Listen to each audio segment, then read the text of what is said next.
Sandra Birchmore's death had officially been ruled a suicide, and Matthew Farwell probably thought he was in the clear. But little did he know, investigations into the mysterious circumstances surrounding Sandra Birchmore's death were far from over.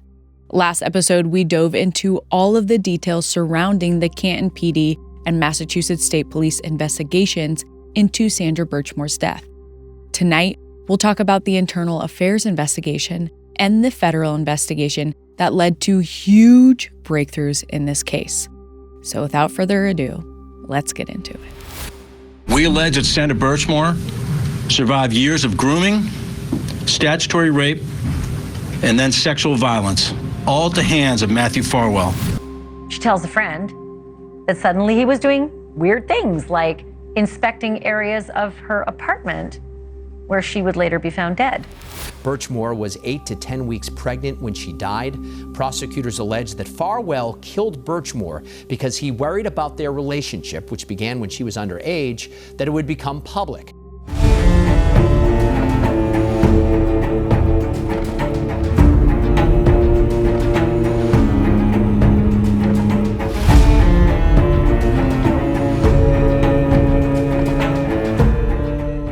Hi, I'm Katie Ring, and this is Crime House Daily, your weekday true crime companion.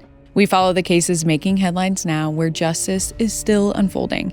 This is a Night Watch episode bringing you today's biggest crime stories. For video, check out our YouTube channel at Crime House Daily and follow Night Watch on Spotify. This episode discusses active criminal cases and breaking news. The information we share is based on what's publicly available at the time of recording and may change as new evidence comes to light. We aim to inform, not to decide guilt or innocence. So everyone mentioned is presumed innocent until proven guilty in a court of law. Welcome back to part 3 of our 5-part series on the death of Sandra Birchmore, a young woman who was found dead in her apartment after she told the police officer who had groomed her for years that she was pregnant with his baby. Sandra was discovered in her apartment on February 4th, 2021, after her coworkers called the Canton Police Department and asked them to do a wellness check. Unfortunately, when they arrive at her apartment, they discover Sandra on the floor of her bedroom in a seated position. A duffel bag strap was wrapped around her neck, and the other end of it was tied to her closet door handle. She had dried blood around her mouth, and the officers noticed lividity, which is the discoloration of the skin after death, and a rigor about her body's extremities, which led them to believe that she had been dead for a while. They believe Sandra killed herself with a partial suspension hanging. Suicides using this method are quite rare because when people are in this position, their survival instincts usually kick in and prevent them from going through with it. In a typical hanging, the victim is completely suspended and dies relatively fast. But in a partial suspension, the victim is supported by the ground, which means they have to lean forward or to the side and hold themselves in that position until the noose is tight enough to restrict their airway and make them pass out and eventually die. For someone who was over the moon about her pregnancy, this just doesn't make sense to Sandra's family. She was making plans for the future. She had a photo shoot and a big pregnancy announcement planned. Boxes of baby items kept arriving even after her death. And she was known for being a chronic oversharer, who they believe would have shared her struggles if she was actually thinking about taking her own life. Her therapist said she saw her days before her death and said she didn't show any signs of suicidal ideation. And when they get to Sandra's apartment, they find her favorite necklace on the floor. The chain is broken and there's a tuft of her hair in the necklace. Her family believes that this is a sign of a struggle. From what I've learned about Sandra, I definitely think she is someone who would have found a safe place for her cats before she acted on something like this as well. But more than anything, they believe Officer Matthew Farwell had something to do with her death. Sandra had told her family about her married police officer boyfriend named Matthew, who she was about to have a baby with. She disclosed how she was pressuring him to sign the baby's birth certificate. and how he had become aggressive with her in response. So even before Sandra was discovered, they were worried about her safety. Then there is the surveillance footage. A large man wearing a black hoodie pulled up over his baseball cap and a medical mask is caught entering Sandra's apartment building at 9:15 p.m., the night of her death, and he is clearly trying to avoid the cameras. He goes up the elevator, and 28 minutes later, he is seen rushing out the front door. While the man is in Sandra's apartment, her phone captures 8 steps, and then all phone activity goes dark, and Sandra is never heard from again. Authorities receive multiple tips about Sandra and Matthew's relationship and give Officer Farwell a softball interview in the parking lot of an elementary school.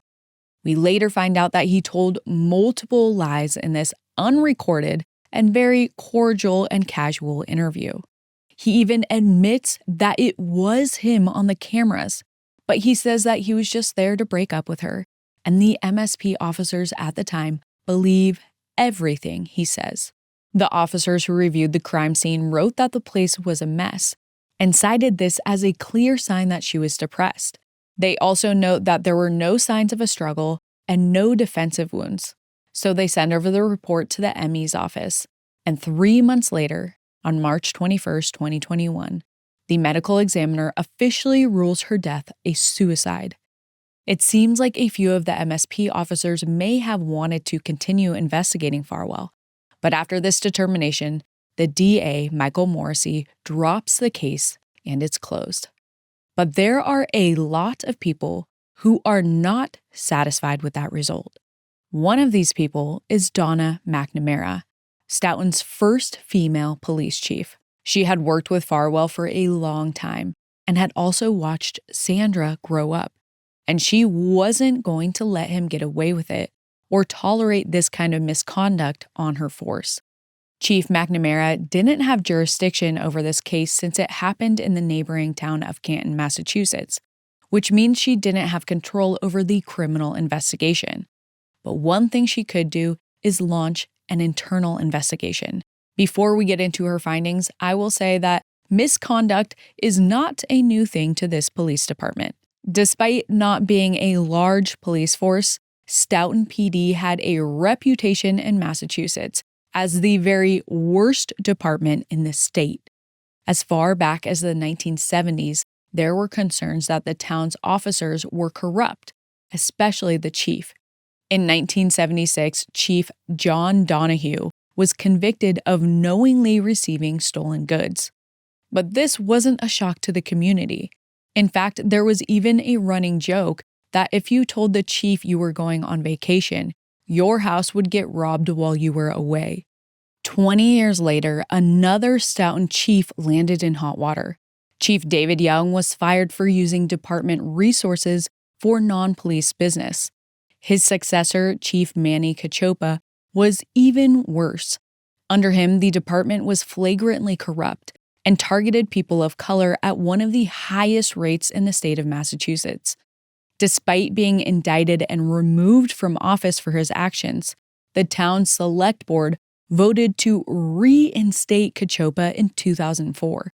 The chief then spent months getting revenge on the officers who he felt had turned against him, and at one point he tried to run a lieutenant over with his car in a parking lot. Cachopa was finally removed from office in 2009 after being convicted of being an accessory after the fact to attempted extortion. But the scandals didn't end there. There was also a case where a Stoughton officer left his patrol car to take a picture with a porn star while he was in uniform. And one random fact that I found particularly interesting is that the town is named after Justice Stoughton, the judge who presided over the Salem witch trials. Talk about a long history of corruption.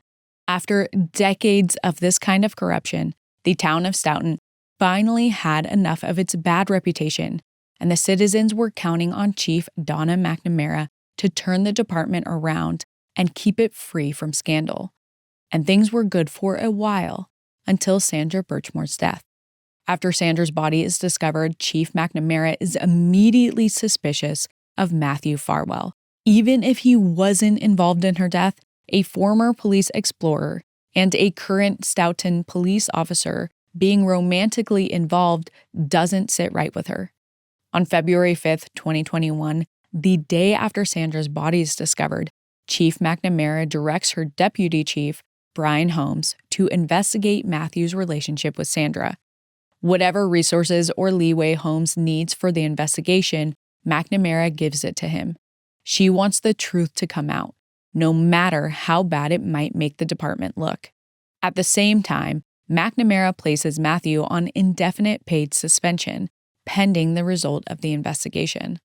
Unlike the state police investigation, Deputy Chief Holmes isn't looking to solve a crime. All he needs to do is find out whether Matthew had violated any of Stoughton's PD's rules and regulations. To get to the bottom of it, Holmes hires 2 private detectives and an IT expert who were all former state troopers to help him dig into Matthew and Sandra's communications. The MSP hands over Sandra's and Matthew's devices, and what they find is shocking. One thing that has been really bugging me while researching this case is that it's not clear who found what evidence. What I know for sure is that Trooper Nicholas Guarino from the Massachusetts State Police was tasked with running Celebrate reports on Sandra and Matthew's devices, and he initially reports that he doesn't find communications between the two. But it is later discovered that Sandra and Matthew had over 32,000 texts spanning years. This became a huge scandal in the Karen Reed trial, and something that Karen's lawyers petitioned to be let in, because Trooper Guarino was the person assigned with the Celebrate extraction for the Karen Reed case as well. But of course, Auntie Bev didn't let it in. In the federal indictment, it just says that after Birchmore's death, law enforcement agents obtained Birchmore's cell phone, both Apple iPhones, and a laptop, and reviewed the data on those devices. During that review, agents discovered messages between Farwell and Birchmore. The messages confirmed that Farwell frequently communicated with Birchmore over the years.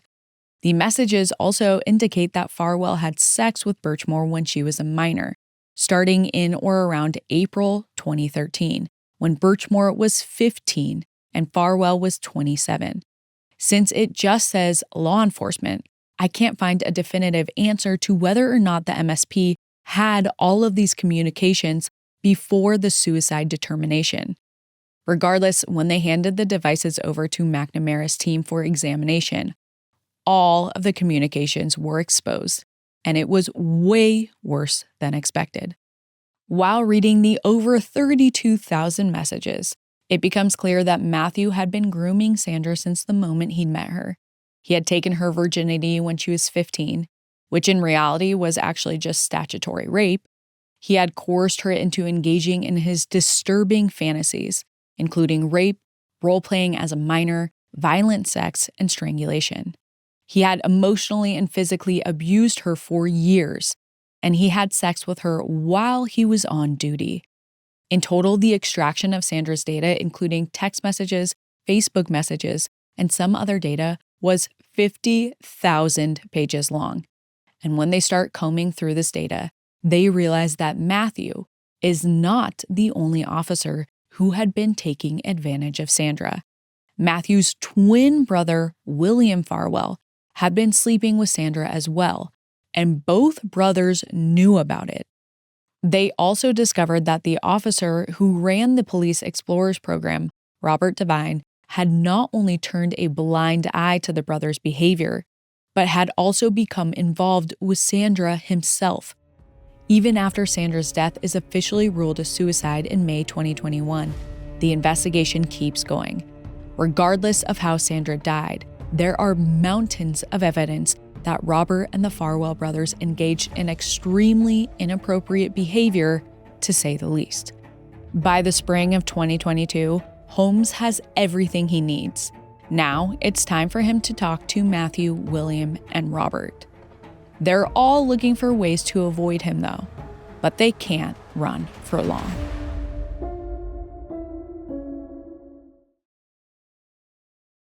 Once Brian Holmes has collected plenty of evidence against Robert Devine and Matthew and William Farwell, he decides it's time to sit down with him.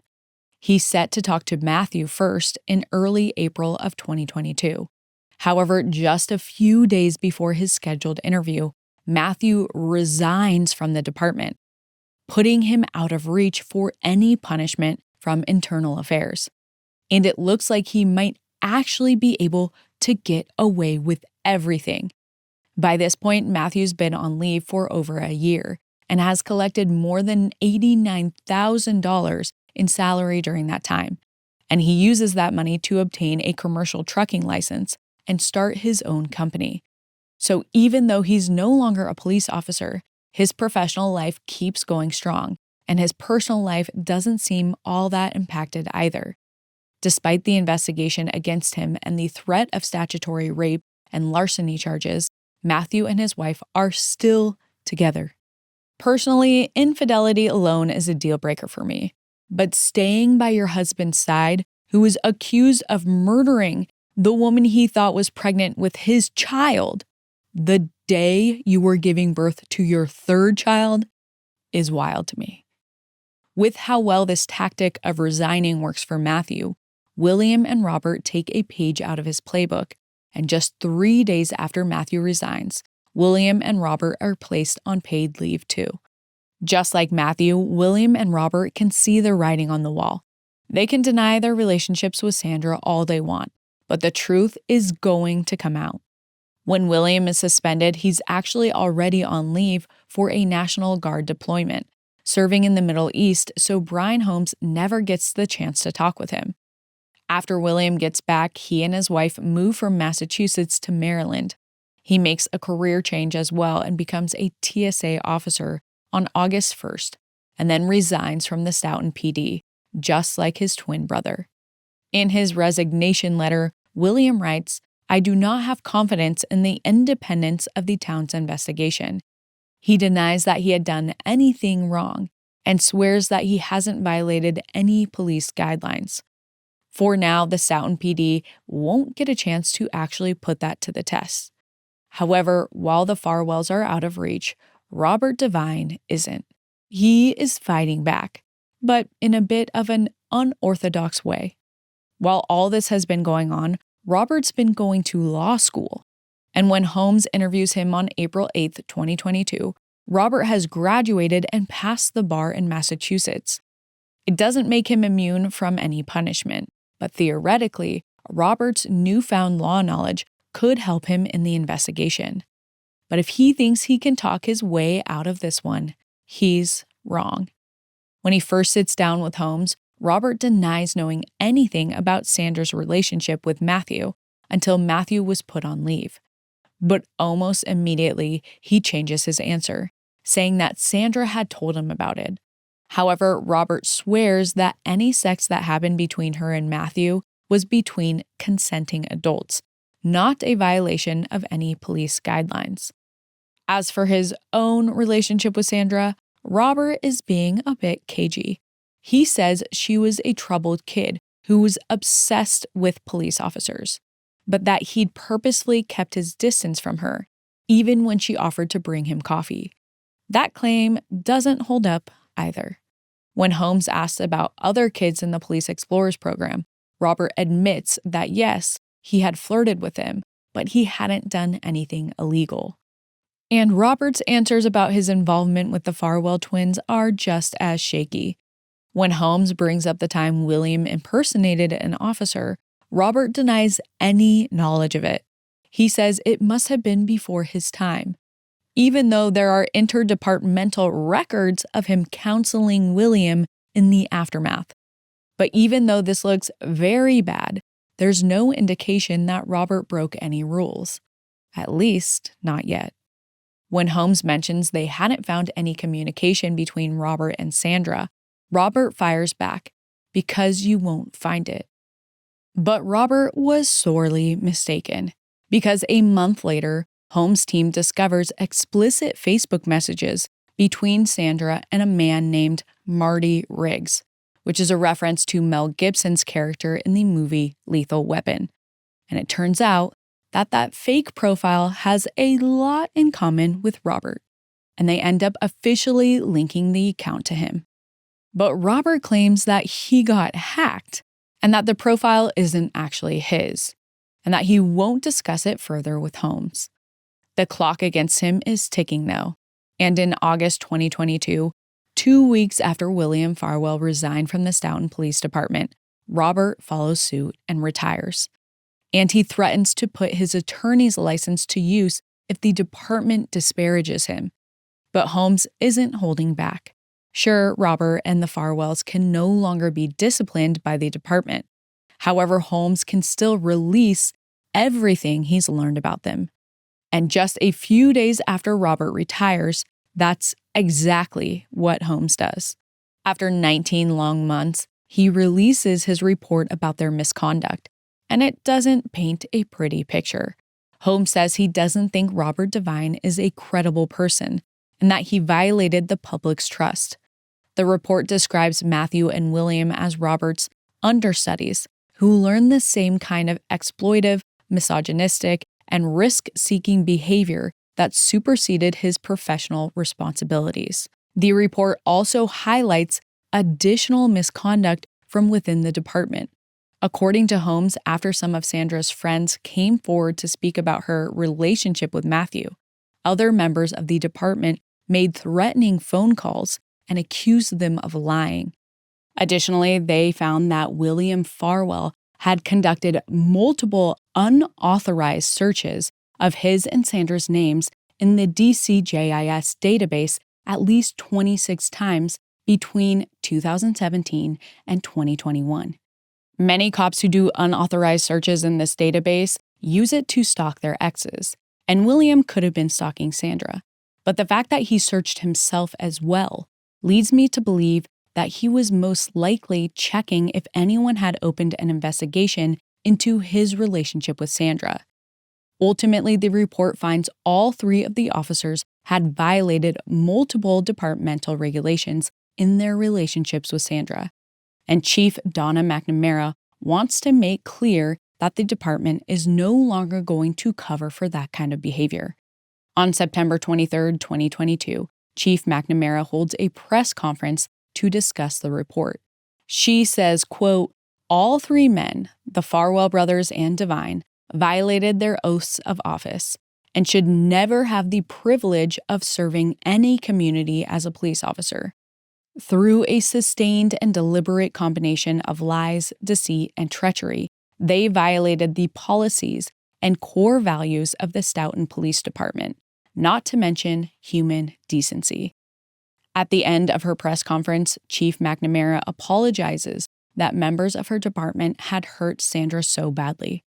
McNamara says that Sandra was, quote, "failed by, manipulated by, and used by people of authority that she admired and trusted right up until her final days."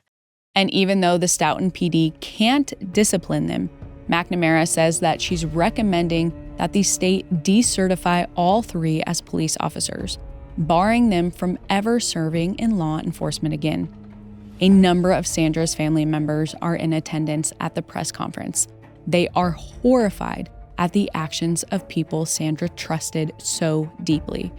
But now they have evidence against Robert and the Farwells, and Sandra's loved ones aren't going to let them get away with it.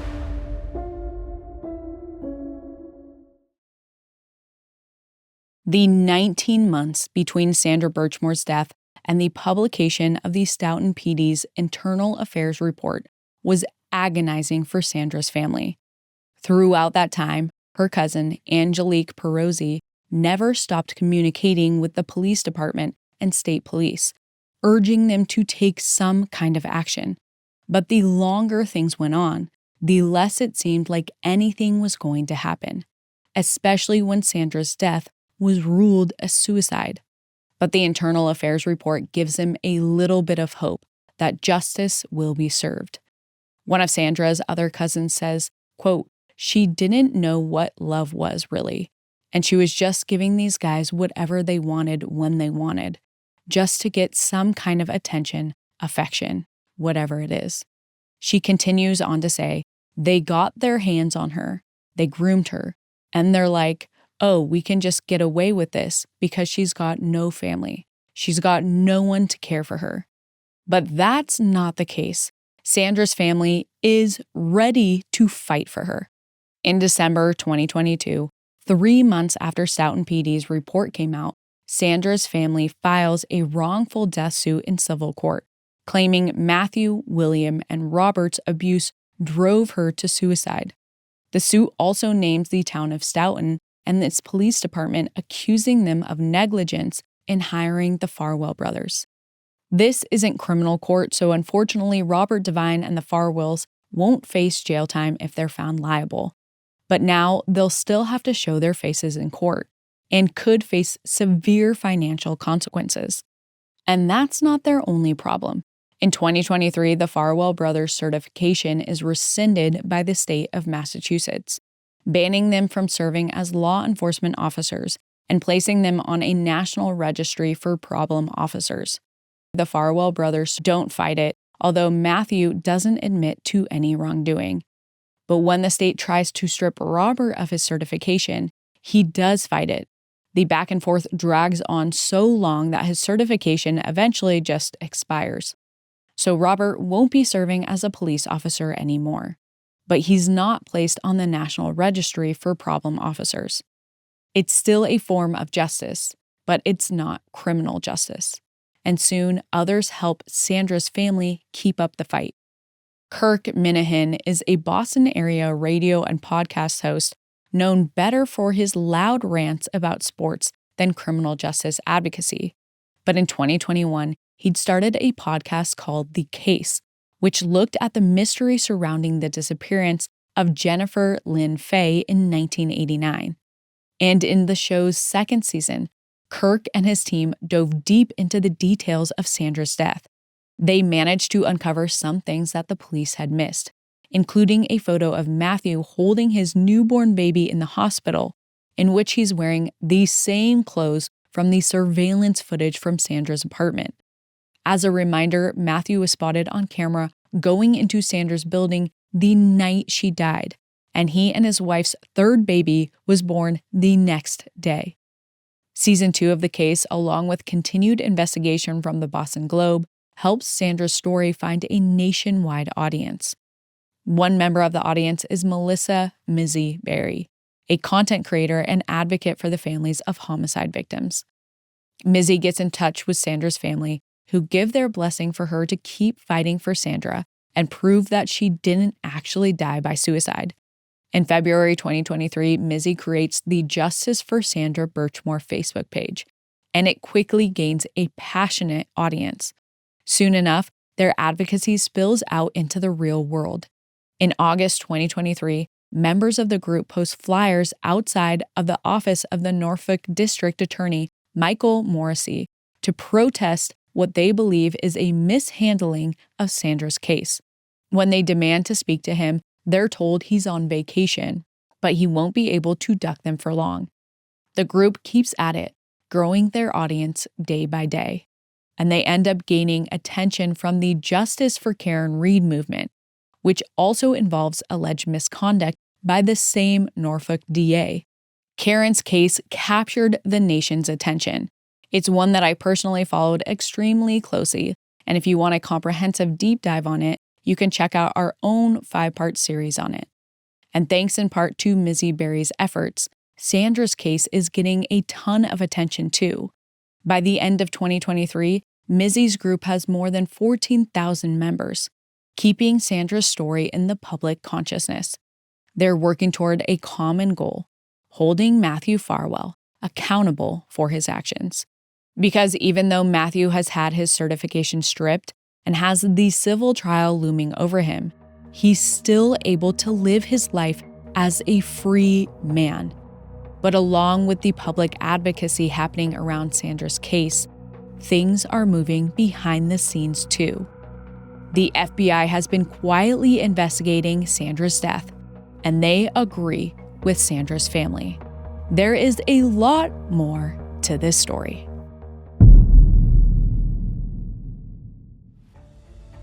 What did you think of tonight's case? Drop your thoughts and theories in the comments. And stay tuned for part 4 to see what happens next. See you next time. If you haven't already, subscribe to our YouTube channel at Crime House Daily and follow us on social media at CrimeHouse247 for real-time updates, because the pursuit of justice never stops.